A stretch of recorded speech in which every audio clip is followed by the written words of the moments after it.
E aí pessoal, tudo bem? Nesse vídeo eu vou ensinar como programar o jogo Sokoban em Python utilizando o Pygame. E esse jogo Sokoban é esse que vocês estão vendo na tela. Então aqui eu estou fazendo a demonstração de passando de algumas fases. E ele é basicamente um jogo que você tem um personagem e vai empurrando caixas para os objetivos, que são esses círculos em azul.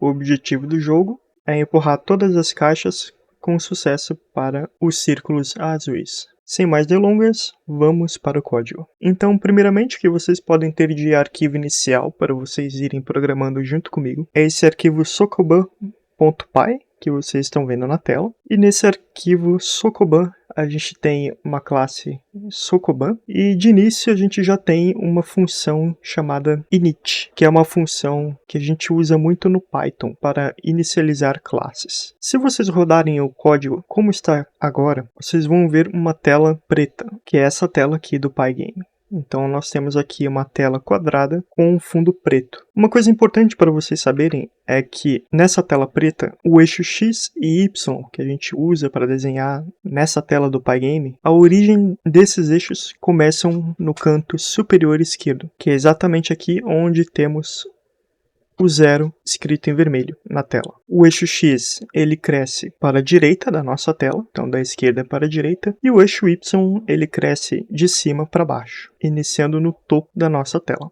Mas qual que é a dimensão dessa tela que foi desenhada? No código que já está escrito à esquerda, a gente consegue ver isso já programado. Então aqui na linha 10, onde a gente inicializa a nossa classe Sokoban, salvando essa classe Sokoban numa variável chamada Sokoban, com S minúsculo, a gente passa um parâmetro que é o número 504. Esse número 504 é passado para essa variável WindowSize na função init da nossa classe, e essa variável é salva na variável self.windowSize e também é utilizada para dar a dimensão à nossa tela na função pg, que é pygame.display.setMode. Então a gente está setando o tamanho do nosso display do jogo, ou a nossa janela do jogo. Então nós estamos colocando 504 pixels no X e 504 pixels no Y. E essa é a dimensão da nossa tela. É 504 pixels no Y e 504 pixels no X. Uma outra coisa importante que a gente tem aqui no nosso código é que no loop do nosso jogo, aqui entre a linha 12 e a linha 24, nós temos um if que está capturando aqui um evento de teclado, e quando uma das teclas for pressionada, esse if vai ser acionado, e nesse segundo if, na linha 18, a gente está verificando qual tecla foi pressionada. Nesse caso, a gente está procurando a tecla ESC, que é a tecla Escape, aqui no teclado. E na linha 19 e 20 estão duas funções para sair da nossa tela do jogo. Então, se a gente pressionar ESC no teclado do nosso computador, a tela do jogo será fechada. Uma coisa importante para vocês ficarem cientes, todas as funções que eu vou trazer aqui, vocês podem adicionar dentro dessa classe Sokoban. Então, a função init é a primeira função que nós vamos ter aqui. Ainda dentro da função init, nós precisamos colocar outras variáveis aqui do nosso jogo. Então, notem aqui que a linha WindowSize já estava sendo escrita no slide anterior, e agora nós temos a variável ImageSize, onde a dimensão da nossa tela, que é o WindowSize, é dividida por 9. Isso porque o nosso jogo ele tem 9 imagens no eixo X e 9 imagens no eixo Y. E essa variável divide a dimensão da nossa tela por 9 para a gente saber qual é o tamanho da imagem que precisa ser colocada na tela do nosso jogo. Então isso vai ficar salvo na variável self.image_size, que é utilizada aqui também para dimensionar o tamanho da imagem de cada uma das figuras que a gente está importando para dentro do nosso jogo. Nós também temos a variável self_level, que é uma variável que vai armazenar um número, que é o número da fase do nosso jogo. A variável self_showLevel é uma variável booleana que serve para a gente identificar se a gente precisa mostrar ou não a tela indicativa de level no nosso jogo. E nós temos aqui a variável self_window, que é a variável que a gente já viu no slide anterior. Nós também precisamos fazer a inicialização da fonte do Pygame, então a gente usa esse pg.font.init, que é a inicialização dessa fonte. E a gente vai setar aqui também a nossa fonte. Então, a nossa fonte é a Courier New com 50 pixels de altura em negrito, porque o parâmetro bold está como true.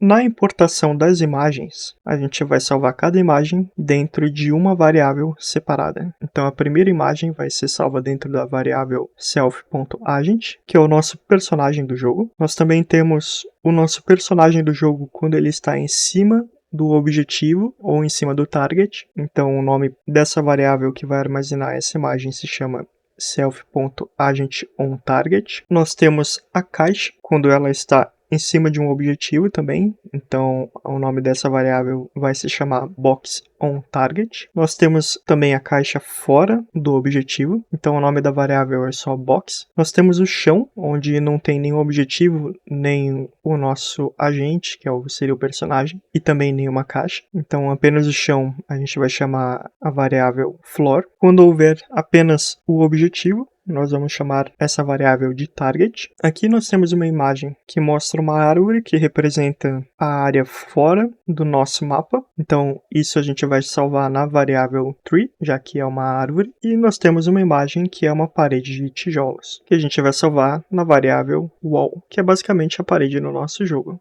Então aqui no nosso jogo, a gente vai criar, ainda dentro da função init, uma variável chamada mainLevel, que seria o nosso level em questão que está sendo jogado. E essa variável é uma matriz, com 9 posições no eixo X e 9 posições no eixo Y. E também dentro da função init, a gente vai colocar todos os outros levels do nosso jogo. Então tem uma variável para a fase que está sendo jogada, que é o main level, e vão ter 16 levels. Então aqui nós estamos vendo o level 1 e nós vamos ter até o level 16. Então vão haver aqui mais 15 levels que a gente vai precisar colocar na nossa função init. Na variável level 1, a gente vê aqui que é uma matriz de 2 dimensões e tem várias strings com uma letra. E essas letras representam cada imagem do nosso jogo. Então eu vou passar aqui por cada uma dessas letras para a gente poder conhecer essa nomenclatura do jogo. Então nós temos a letra A, que é o nosso agente fora do objetivo, porque ele pode estar em cima do objetivo também. Nós temos o nosso agente OnTarget, por isso que é AOT, então é o agente em cima do objetivo. Nós temos o bot, que é o boxOnTarget, que é a caixa em cima do objetivo do jogo. Nós temos a caixa, que está fora do objetivo do jogo. Então nós temos aqui na representação do level 1, 4 caixas, como a gente pode ver ali nesses quadrados vermelhos. Nós temos o floor, que é o chão da nossa fase, sem nenhuma caixa, objetivo ou agente em cima dela. Nós temos o objetivo da fase, onde é preciso colocar a caixa em cima desse objetivo. Nós temos a árvore, que é a representação fora do mapa do nosso jogo, onde o agente não consegue ir. E nós temos a parede da nossa fase, que está representada com a letra W de wall. Então, agora a gente consegue identificar cada uma dessas strings na variável level 1. Então, se a gente olhar aqui, a primeira posição da nossa matriz é a letra T. E a letra T é a árvore que está aqui na primeira posição da nossa tela. A gente pode procurar por outra posição no level 1. Então, vamos olhar pelo agente. O agente está aqui no meio da nossa fase, na matriz, e a gente consegue ver exatamente a localização dele. Então ele está na posição x igual a 5 e y igual a 5. Então a gente consegue ver aqui que ele está na quinta imagem da nossa fase, no eixo x, e na quinta imagem da nossa fase no eixo y, exatamente aqui no meio. Aqui eu coloquei um resumo das variáveis de todas as fases do nosso jogo. Vocês podem copiar todas essas fases dentro da função init da nossa classe Sokoban, ou copiar direto do GitHub se vocês acharem mais prático. Então aqui nós temos a fase 2, 3, a 4, a fase 5, a fase 6, a fase 7. Nós também temos a fase 8, a fase 9, a fase 10, a fase 11, a 12, a 13, a 14 e a 15. Até a fase 15, eu copiei o layout das fases de um vídeo que já existe no YouTube, que eu vou deixar aqui na descrição do vídeo, onde vocês podem ver que o layout da fase bate com esse vídeo, e também vocês podem ver a resolução da fase, porque esse vídeo ele tem a resolução de todas as fases. A única fase que eu criei, que é uma fase extra aqui, que eu criei tanto para teste quanto para ser uma fase final, bônus, é a fase 16, que é uma fase que nós temos 8 caixas e 8 objetivos. E eu achei o layout dessa fase bem legal. Então, se vocês conseguirem chegar até a fase 16, deixem aqui nos comentários do vídeo só para eu saber que vocês chegaram na minha fase. Então, a primeira função que a gente vai ter na nossa classe Sokoban, além da função init, é a função clearWindow. Essa função clearWindow precisa ser adicionada aqui embaixo no loop do nosso jogo, pois ela vai fazer a limpeza da tela do nosso jogo e deixar a tela como uma tela em branco. E isso é importante porque quando a gente muda de fase, a gente usa essa tela. Então, dentro dessa função clearWindow, é uma função bem simples, com apenas uma função do Pygame, que a gente desenha um retângulo branco na tela inteira do nosso jogo. A próxima função que precisa ser adicionada na nossa classe Sokoban é a função copyLevel. Essa função basicamente copia todo o conteúdo da fase e está salva nos levels do nosso jogo, que são as variáveis level, underline e o número da fase, para a nossa variável mainLevel. Então, essa função ela faz uma varredura utilizando esses dois fors do início da função, onde o primeiro for é uma varredura no eixo y da nossa matriz, iniciando na posição 0, e o segundo for é a varredura da nossa matriz no eixo x. Então a primeira posição que está sendo mapeada aqui é a letra T do level 1, e esse T do level 1 vai ser copiado no main level. Assim que a primeira posição é copiada, o for avança para o x igual a 1 e nós temos a cópia do próximo valor. Então nós vamos copiar aqui a letra T da segunda posição do level 1. E isso vai acontecer até essa matriz inteira do level 1 ser copiada. Então aqui no meio do caminho eu coloquei mais um exemplo, que nós estamos aqui na letra O do level 1 e essa letra O vai ser copiada novamente aqui para a posição correta do main level. E isso vai até o final desse for ser completo, onde o y vai até o índice 8 e o x vai até o índice 8 também. A próxima função da nossa classe do jogo é a função selectLevel. A função selectLevel é uma sequência de ifs que vão verificar em qual level do jogo nós estamos e vai fazer uma cópia do level que se quer jogar para a variável mainLevel. E percebam aqui que a função que está sendo executada dentro do if é exatamente a mesma função que a gente acabou de ver, que é a função copyLevel. Então, nesse primeiro if, nós estamos copiando a fase do level 1 para a variável mainLevel. Então, só para deixar bem claro o que está acontecendo, eu estou trazendo aqui mais uma vez o resumo do que acontece na função copyLevel, que é basicamente a cópia da matriz que contém a posição inicial do nosso level para a matriz onde está realmente acontecendo o nosso jogo. Então, aqui nós temos 16 ifs e as 16 fases do nosso jogo, onde aqui no canto superior esquerdo nós temos a primeira fase, abaixo dela nós temos a segunda fase, a terceira, abaixo dela, a quarta e assim por diante, tendo a quinta, a sexta, a sétima, e seguindo nessa ordem, nós temos todas as fases do nosso jogo. Como um resumo aqui, só para vocês terem a visão dessas fases. Uma coisa importante que no loop do nosso jogo, a gente vai adicionar um outro if de verificação de tecla do teclado, que vai ficar verificando se você apertou a tecla R do teclado. Porque aqui existe um problema. Se você travar uma caixa em uma posição que não dê mais para resolver o puzzle, meio que você chega no game over da fase. Então você precisa ter um restart na fase. E é exatamente isso que esse if adicional no loop do nosso jogo está fazendo. Ele está te dando a possibilidade de você dar um restart na fase. Então bem aqui nós temos uma caixa presa no canto da nossa fase e não é mais possível mover ela desse espaço porque o agente não consegue mais empurrá-la. Então, se a gente pressionar a tecla R, a gente tem um restart da fase e agora é possível reiniciar o puzzle e finalizar o level.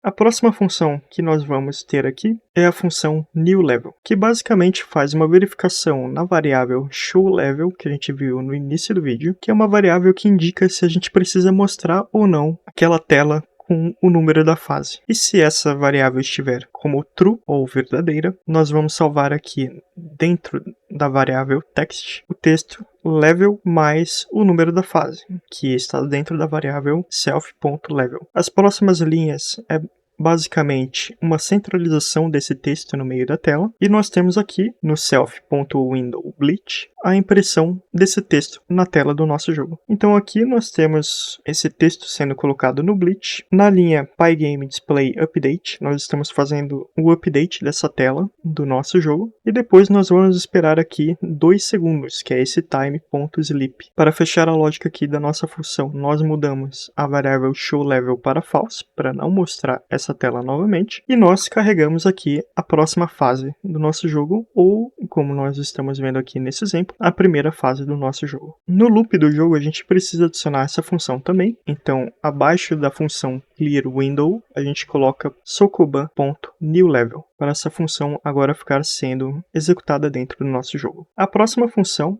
é a função drawMap, que é basicamente a função que desenha todo o mapa do nosso jogo. Então, aqui nas primeiras 2 linhas dessa função, nós temos uma varredura nas coordenadas x e y do nosso jogo. Aqui nessa linha onde a gente salva a variável string, nós temos a seleção daquela letra da matriz do nosso jogo, que é basicamente o mapa do nosso jogo. E se essa letra for a letra A gente vai adicionar essa imagem na tela do nosso jogo. Só que como a gente vai saber a posição exata da tela? Para isso, a gente vai utilizar aquela variável ImageSize, que só para recapitular é o número 504 dividido por 9, que dá 56. Então, se o nosso agente, que é a letra A, estiver na posição x igual a 4 e y igual a 5, a nossa imagem vai ser colocada nessa posição, onde 4 vezes 56, o x vai dar 224, e 5 vezes 56, que é a posição do y,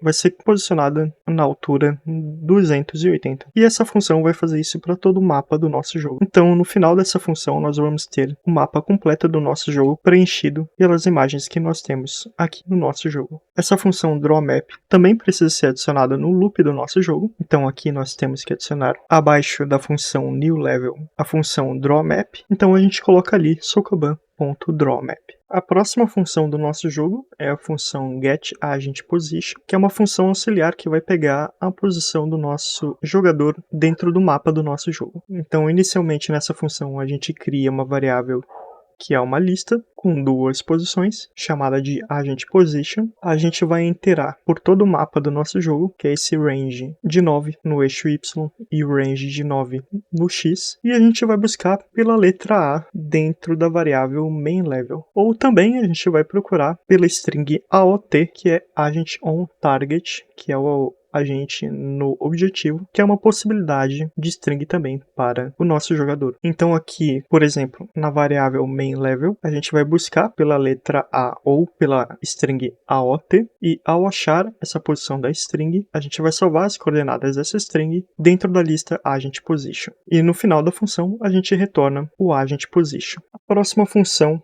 é a função move, e de cara aqui a gente já vê que ela usa a função que a gente viu anteriormente. Então esse getAgentPosition está sendo executado, e nós temos ali a variável AgentPosition, que é o retorno da função que a gente viu anteriormente. Então a gente já inicia essa função sabendo a posição do nosso jogador. Em seguida nós criamos aqui 2 novas variáveis que vão ser utilizadas para a movimentação dos elementos do nosso jogo, que são 2 variáveis de listas, onde a primeira variável é a variável AgentNewPosition, que é a nova posição do agente, e SpaceAhead, que seria o espaço à frente da nova posição do nosso jogador. Nessa sequência de ifs seguintes, nós temos aqui a verificação das teclas que vão ser pressionadas para a movimentação do agente, e essa movimentação é possível ser feita com as teclas WASD ou com as setas do teclado, para cima, para a esquerda, para baixo e para a direita. Se o personagem for movido para cima, com a seta para cima, a verificação que vai ser feita no if é essa de key igual a up. Para a esquerda seria o key igual a left, para baixo seria o key igual a down e para a direita seria key igual a right. Após cada uma dessas verificações, a gente vai salvar a nova posição do agente na variável agentNewPosition e o espaço à frente do agente na direção que foi movimentada na variável spaceAhead. Por segurança, eu coloquei uma verificação se o espaço à frente do agente está dentro do tabuleiro do nosso jogo, e se essa verificação for verdadeira, a gente segue para essa outra sequência de ifs, onde esse primeiro if verifica se a movimentação feita é uma movimentação que pode ser feita ou se ela não pode ser feita. Aqui eu vou trazer alguns exemplos para vocês entenderem o que seria uma movimentação que poderia ser feita e o que não poderia ser uma movimentação feita no jogo. Então vamos imaginar que nós temos o agente do nosso jogo parado, à frente dele nós temos uma caixa e à frente da caixa nós temos um espaço vazio. Se a gente movimentar o jogador para a direita, nós temos agora o agente no espaço seguinte, só que o agente está ocupando o espaço que era antigamente preenchido pela caixa. E é exatamente isso que nós vamos verificar no if aqui abaixo. Então, se a primeira verificação do nosso if, onde o agentNewPosition estiver na mesma posição da caixa no mapa do nosso jogo, porque essa verificação está acontecendo dentro do main level, aqui no início do nosso if, isso é o início de uma movimentação possível. Agora a gente precisa ver a outra metade do if. Então a próxima metade do if verifica se no nosso jogo o espaço à frente do novo espaço ocupado pelo nosso agente, se ele é um espaço válido para movimentar essa caixa. Isso só seria possível se o espaço fosse o chão ou se o espaço fosse o objetivo final da caixa. Nesse primeiro if, nós estamos verificando se o próximo espaço é o chão, então essa movimentação é válida e a caixa pode ser posicionada no espaço à frente. E essa movimentação da caixa acontece dentro da função changeMap. Agora, uma posição que não poderia ser feita seria se o espaço à frente da caixa que a gente está tentando mover fosse a parede do nosso jogo. Então, nesse caso, o personagem não poderia ocupar o espaço seguinte e a caixa também não poderia ocupar o espaço onde está a parede do nosso jogo. E isso não seria uma movimentação válida. Então, esses ifs verificam todas essas possibilidades de movimentação do nosso jogo. E se a movimentação for possível, nós mudamos o mapa do nosso jogo na função changeMap. Esse exemplo que a gente está vendo agora seria uma movimentação válida, onde nós temos o agente, a caixa, um target e um espaço vazio. Isso poderia ser movimentado, pois agora poderíamos ter o agente no lugar do target e a caixa no espaço vazio à frente. Isso também seria possível se a sequência fosse agente, caixa e objetivo. Também seria possível a movimentação se a sequência fosse agora agente, a caixa no objetivo e um objetivo. Também poderia ser possível mover os elementos no nosso jogo se fosse apenas uma movimentação simples, onde o agente vai para um espaço vazio, ou se o agente vai para um objetivo. Só para exemplificar essa função que a gente acabou de ver, eu vou mostrar exatamente a mesma coisa, só que agora olhando para a variável main_level. Então o nosso agente estaria exatamente aqui, onde está o quadrado vermelho. À frente nós teríamos uma caixa, e à frente da caixa nós teríamos um espaço vazio. E vendo as possibilidades de movimentação, seria possível movimentar todo mundo para a esquerda. Então, pressionando a tecla para a esquerda, nós conseguiríamos mover o agente e a caixa para a direção desejada. E essa função precisa ser adicionada no loop do nosso jogo. Como essa função depende de um evento do teclado, a gente precisa colocar essa função dentro do evento do teclado no loop do nosso jogo. Então, essa função vai ficar exatamente abaixo do if eventType igual a pg.keyDown. Pois aqui a gente consegue verificar imediatamente qual tecla foi pressionada e enviar para a nossa função sokoban.move. E lá dentro a gente vai fazer as verificações para ver qual tecla foi pressionada e executar a movimentação ou não do nosso personagem. A próxima função é a função changeMap, que a gente viu sendo usada anteriormente, e aqui não tem muito segredo, é mais ou menos a mesma lógica que a gente viu na função anterior, só que agora a gente tem que atualizar a variável main_level. Então, se a movimentação foi aprovada na função anterior, nós precisamos mudar as strings da nossa variável main_level. Então, de cara, a gente já muda a posição do agente. Se a posição anterior do agente for o agente fora de um objetivo, que seria só a string string A, nós colocamos um chão vazio na posição que ele estava anteriormente. Agora, se o agente estava em uma posição que existia um objetivo, nós colocamos a letra O no lugar. E a mesma coisa acontece para as próximas duas posições que a gente salvou anteriormente na função move. Então, no Space Ahead e no Agent New Position, a gente vai colocar a movimentação que aconteceu no jogo. Então aqui não tem muito segredo, é só mudar conforme aconteceu na função Move. E para isso a gente tem uma sequência de ifs nessa função. Então, se a nova posição do agente era uma caixa, provavelmente essa caixa vai ser mexida e o espaço à frente tem que ser um objetivo ou um espaço vazio. Nesse próximo if, a caixa ocupava um objetivo e agora o agente ocupa um objetivo e a caixa não. Nesse if, o agente conseguiu empurrar a caixa para o objetivo. Aqui o nosso personagem empurrou a caixa de um objetivo para outro objetivo. E aqui a movimentação simples do nosso agente. Nesse if, ele mudou para um espaço vazio e aqui ele mudou para um espaço onde existe um objetivo. Por isso, a OT, Agent on Target. Então, só para ressaltar o que aconteceu nessa função anterior, a gente mudou as strings da variável mainLevel para a posição atual do nosso jogo. Então, tendo uma variável mainLevel atualizada, rodando o drawMap,